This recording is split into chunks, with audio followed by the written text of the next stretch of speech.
Buen día, buenas tardes, buenas noches, no sé cuándo será que ustedes pueden tener un ratito para ver esto, les agradezco que lo estén viendo. Yo lo estoy grabando después de ver las clases que ha dado Gastón de análisis de la película. Y bueno, nuestra idea era un poquito distinta respecto de cómo organizar esa clase, las cosas no se pudieron dar, pero no quería yo dejar de mandarles algunas ideas, algunas cosas que también me quedé pensando y que vienen a complementar un poquito lo que ya les costaba a Gastón, que es un montón y que da cuenta, además de lo que ya todos sabemos, que es el buen profe que es Gastón, lo rica que es esta película, la enorme cantidad de detalles y de cosas que uno puede ir viendo, y como él decía, a medida que uno la vuelve a ver, va encontrando nuevos detalles, nuevas aristas para pensarla. Así que un poco por eso y fundamentalmente porque no quería que pase tanto tiempo, ya hace un tiempo que no nos veíamos, quería complementar y sumar un poquito esto y vernos un poquito. Si ustedes me ven, yo me basta con imaginarme que estén ahí para alegrarme y sentirnos un poco más cerca, más juntos en estos tiempos difíciles. Lo que quería yo charlar un poquito es algo que con Gastón hemos hablado alguna vez en relación a esta película, que es que nos permite jugar un poco con algunos modelos de la psicología y particularmente del psicoanálisis. Y voy a empezar diciendo que son primero eso, modelos, es decir, son representaciones, son como esquemas de cómo las personas funcionamos y cómo lidiamos con la vida y con los conflictos.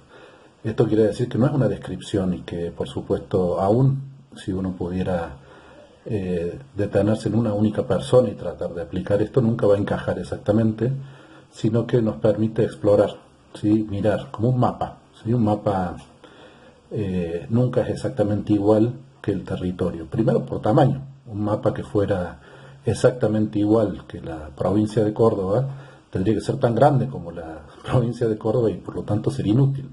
Ahí hay un dato en la cartografía que hace que se modifique. En ese caso, primero que nada, el tamaño. Tiene que ser de un tamaño manejable para que uno pueda entenderlo y verlo. Además de que el mapa no tiene toda la riqueza que pueda tener el territorio real. Entonces, en ese sentido, vamos a trabajar este modelo particular. Además de considerar que es un modelo que tiene muchos años, ¿sí? Es propuesto originalmente por Sigmund Freud, es decir, que tiene más de 100 años, y que por lo tanto puede haberse ido modificando y puede no ser del todo válido, pero insisto, tiene ideas sumamente interesantes para pensar a los otros y para pensarnos.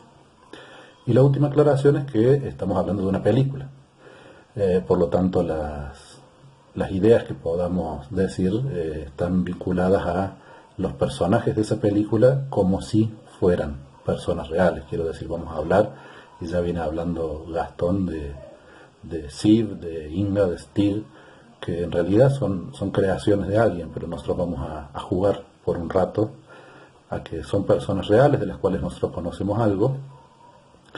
Y por otro lado, el modelo que vamos a trabajar está pensado como el modelo del psiquismo humano, ¿sí? De un individuo. Y nosotros lo que vamos a hacer es jugar con esta película y representar en los distintos personajes las distintas instancias de ese modelo. Lo voy diciendo y va a ir quedando más claro.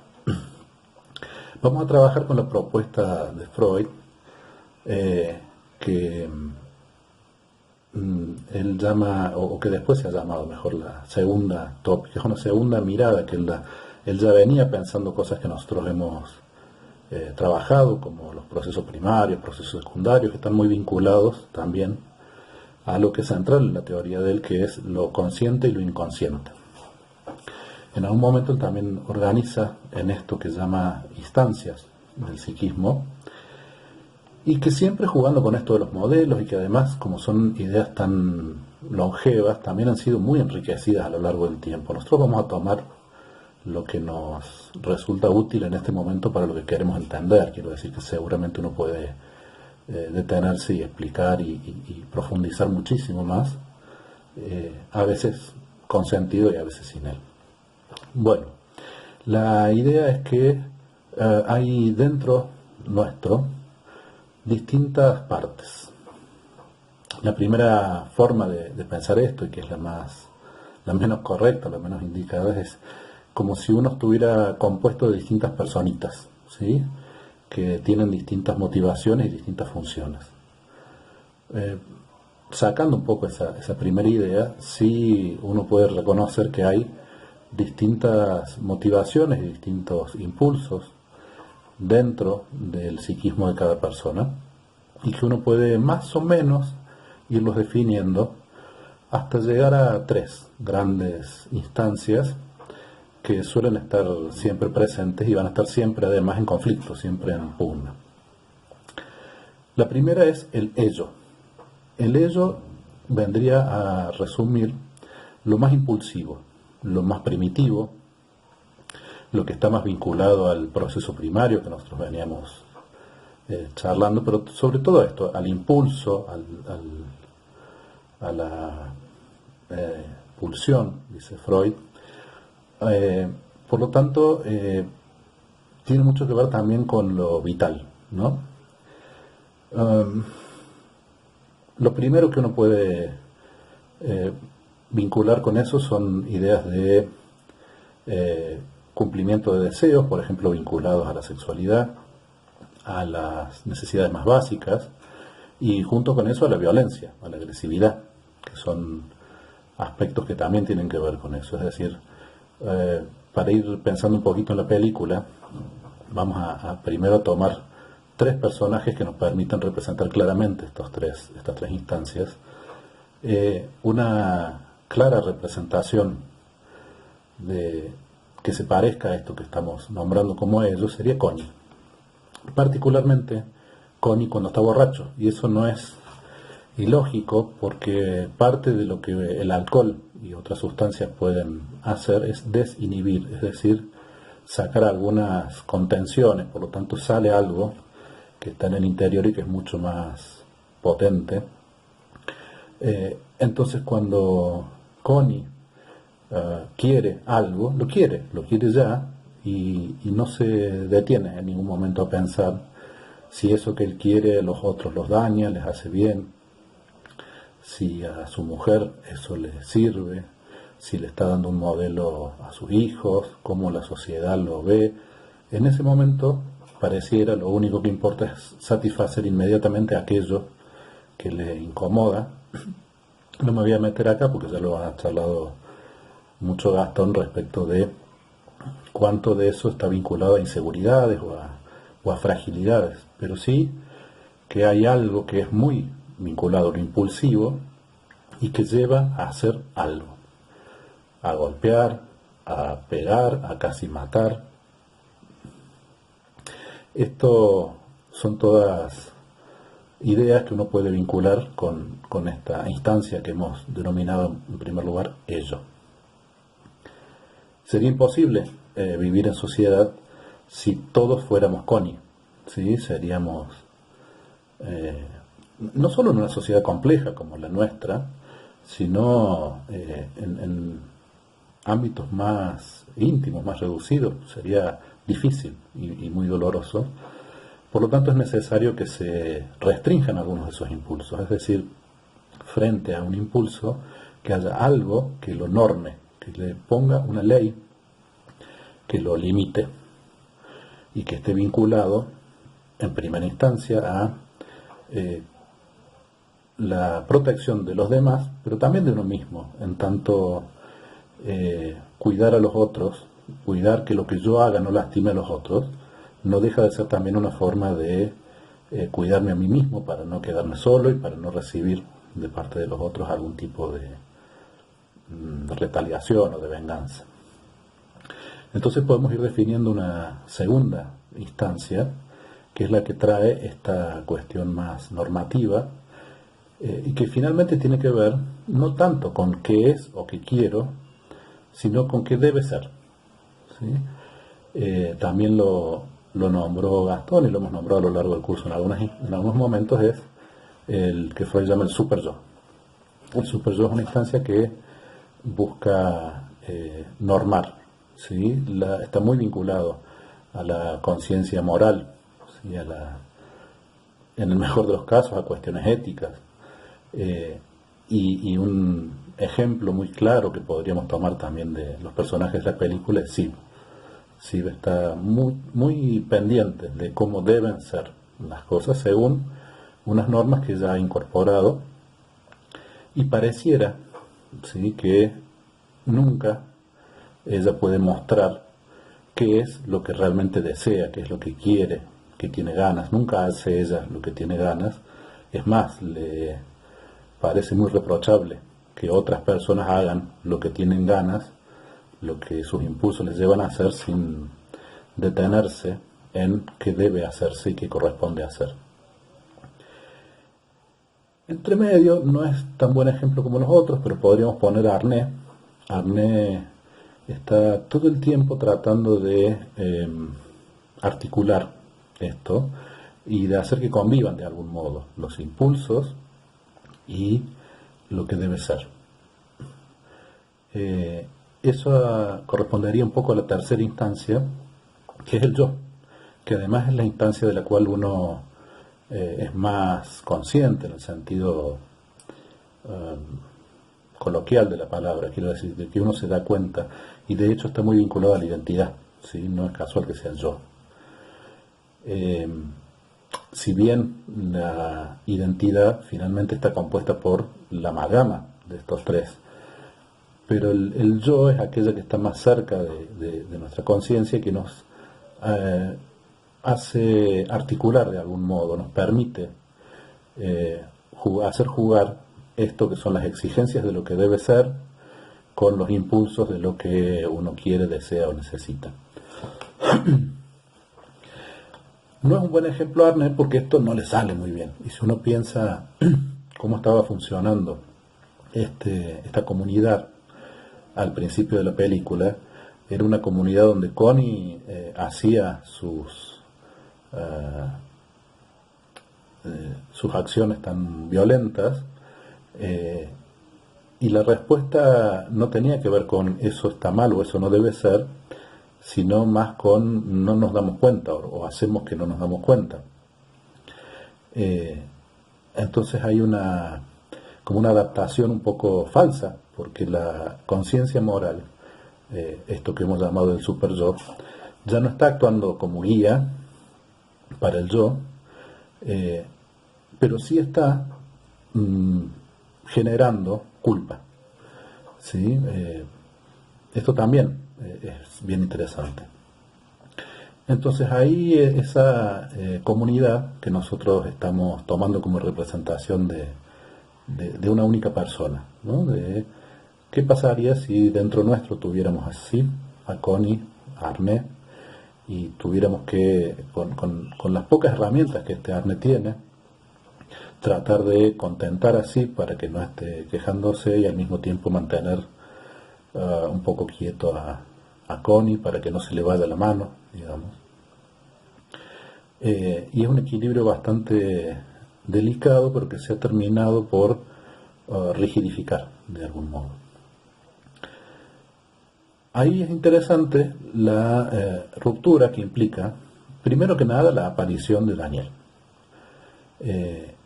Pero sobre todo con esta idea que trae Daniel de vengo a escuchar, vengo a escuchar y vengo a buscar la música que toque el corazón de las personas. A mí, pero esto ya es más personal, me remite mucho, por ejemplo, a la psicoterapia, donde escuchar es una forma de ayudar a que las cosas que se han establecido de un modo se reacomoden de otro, lo cual no es fácil, no es simple y no quiere decir que no haya dolores de por medio. Pero no necesariamente es la psicoterapia. Esto, cualquier situación, sea crítica o incluso algún cambio aparentemente menor, puede provocar que esas estructuras se reacomoden. Y esto ya es una idea no necesariamente de Freud, quiero decir, parte de la apuesta que uno hace cuando se pone a pensar en estas cosas, desde ustedes cuando empiezan en el curso, o cuando uno decide dictarlo, o cuando se dedica a la psicología, es que esas estructuras, si uno las trata de entender, es porque cree que algo pueden cambiar.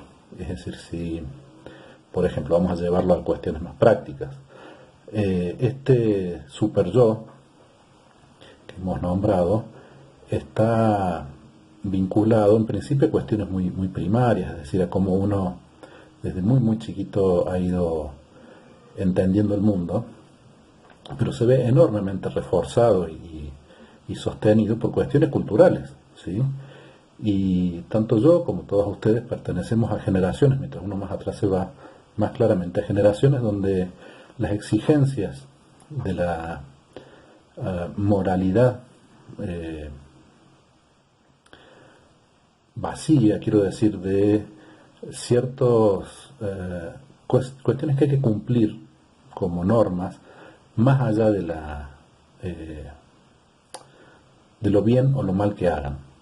Esto ha sido muy incentivado por la formación tanto doméstica, quiero decir, lo que uno recibe en casa, como por la educación formal, y esto de cómo deben ser las cosas, y uno debe hacer lo que debe hacer, y el deber ser por encima de muchísimas cosas, muchas veces por encima no solo de los impulsos más destructivos que podrían estar vinculados a lo que hablábamos de ellos, sino a muchos otros impulsos que no son necesariamente destructivos, sino que son vitales, que tienen que ver con el placer, con el disfrute.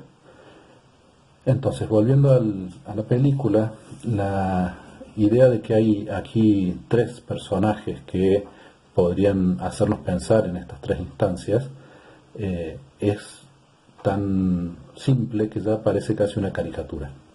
Habría que pensar un poco más en profundidad cómo juegan el resto de los personajes, ¿no? Uno podría pensar en Steve, en el pastor, donde también se ve claramente una fuerza superyoica que parece inquebrantable, y también está este doble juego, donde es tan importante lo que debe ser, que finalmente ya parece que ni siquiera importa qué realmente es, porque esto que Steve sostiene cae como verdad cuando su mujer le demuestra que efectivamente no lo puede sostener tal cual él le indica a los otros que deben sostener. Y esa es la forma más dañina que puede adoptar el super yo, cuando en estas exigencias es tan extremo que llega a exigir cosas que son o muy difíciles o directamente imposibles de cumplir,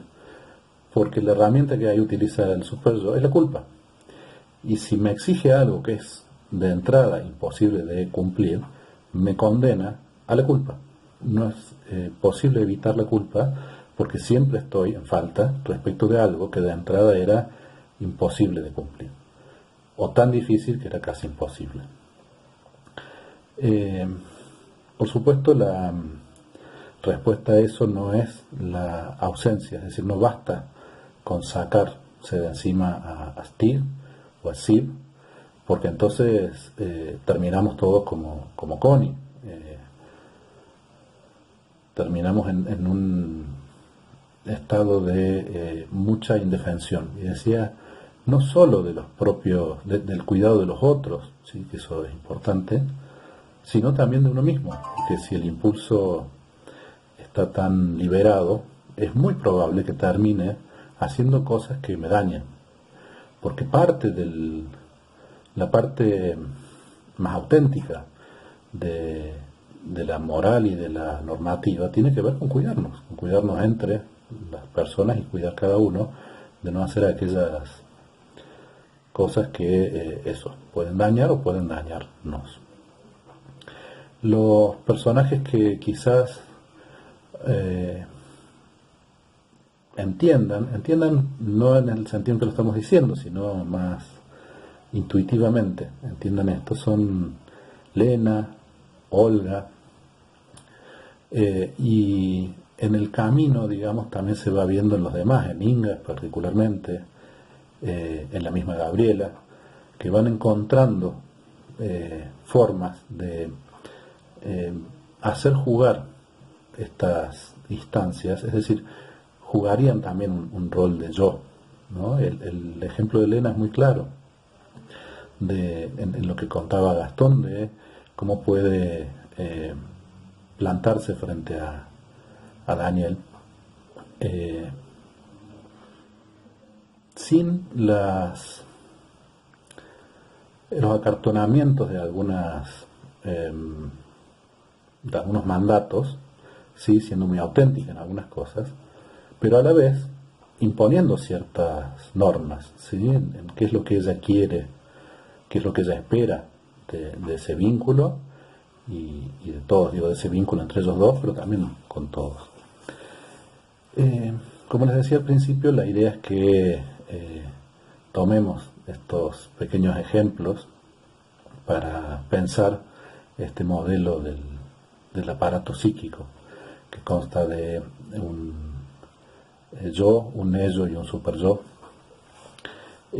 para pensarlo también en lo individual, ¿no? Que es finalmente lo que sucede, que todos nosotros no somos probablemente Sid, ni somos Connie, ni somos solamente Arne o Lena, sino que somos una amalgama, porque todos tenemos algún grado de impulso y todos tenemos algún tipo de norma de conciencia moral que nos guíe, y todos tenemos entre medio que ver cómo articular eso para no terminar ni dañándonos, ni dañando a otros, ni generando una culpa excesiva que nos lleve a no poder disfrutar, a no poder dejar en libertad a aquellos impulsos que tienen que ver con lo vital, ¿no? Todo esto se articula de algún modo con lo que veníamos hablando de procesos primarios y procesos secundarios, que a su vez está muy relacionado con lo que les decía al principio de una idea muy central en este pensamiento, que es la separación entre aspectos conscientes y aspectos inconscientes. Yo ahora voy a tratar de mostrarles en el video, y si no les voy a mandar una fotito aparte, una imagen que es interesante, siempre en los términos que empezamos hablando de un mapa, es decir, es un dibujito, pero permite hacernos una idea de lo que venimos hablando, de cómo se articulan estas instancias. Primero aparece un iceberg que siempre tiene esta connotación de que lo que está oculto es mucho más de lo que está a la vista. Lo que está en la superficie sería la parte consciente, ¿sí? Aquello que yo puedo acceder de mí mismo. Hay después una primera capa de mar que allí está denominada como preconsciente, y que sería los primeros metros, donde yo, si hago un poco de esfuerzo, si el agua está clara y si tengo suerte, puedo ver o al menos entrever lo que sucede allí. Y finalmente las profundidades, donde no se puede saber porque ya no llega la luz.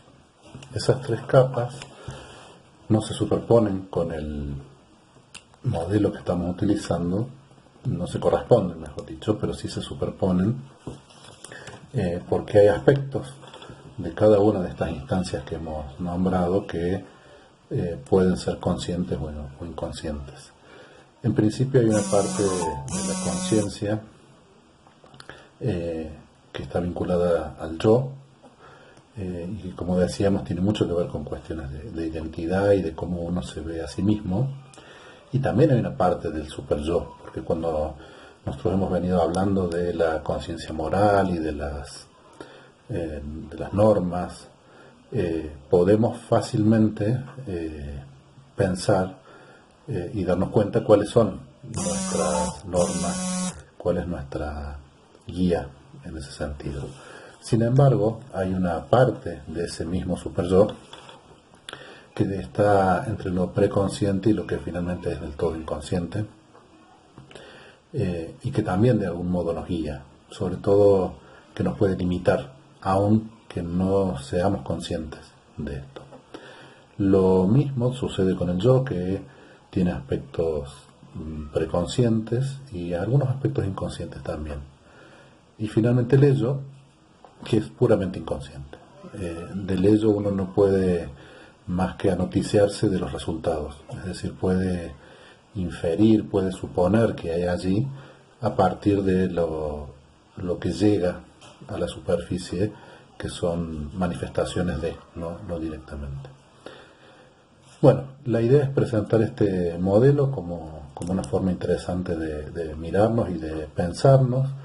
En el caso de hoy, articulándolo con la película, insistiendo en lo que ya hemos dicho, que es que primero es una película y por otro lado es una película que habla de distintas personas, y este modelo del iceberg que acabamos de mostrar da cuenta de que cada uno de nosotros es un iceberg compuesto de estas instancias, y no es que uno sea super yo u otro sea ello. Todos estamos constituidos por aspectos conscientes e inconscientes, que además se articulan en estas instancias que están todo el tiempo en alguna especie de pugna, todo el tiempo manteniéndose unas a otras, y que mientras más uno lo explore y lo piense, y por lo tanto de algún modo lo haga más consciente, también puede adaptarlo mejor,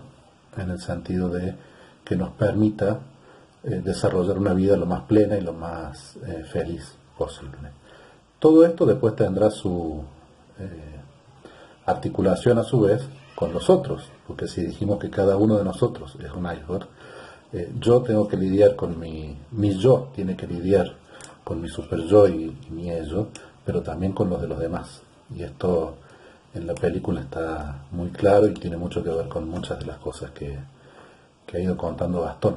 Así que, como decíamos al principio, es una película muy, muy rica en cuanto a modelos, y seguramente además de los que ya se han explicitado habrá otros. Así que por supuesto está abierto a comentarios, a que nos cuenten qué otras miradas se les ocurren al respecto, qué otras cosas se pueden ejemplificar. Y la otra invitación es a pensar un poco esto, en cuáles son los aspectos más superyoicos de cada uno de nosotros, qué es lo que nos guía, en el sentido de que nos abre camino, pero sobre todo nos limita algunos caminos, y cuánto de eso permite guiar los impulsos y cuánto frenarlos. Y por otro lado, reconocer que esto existe.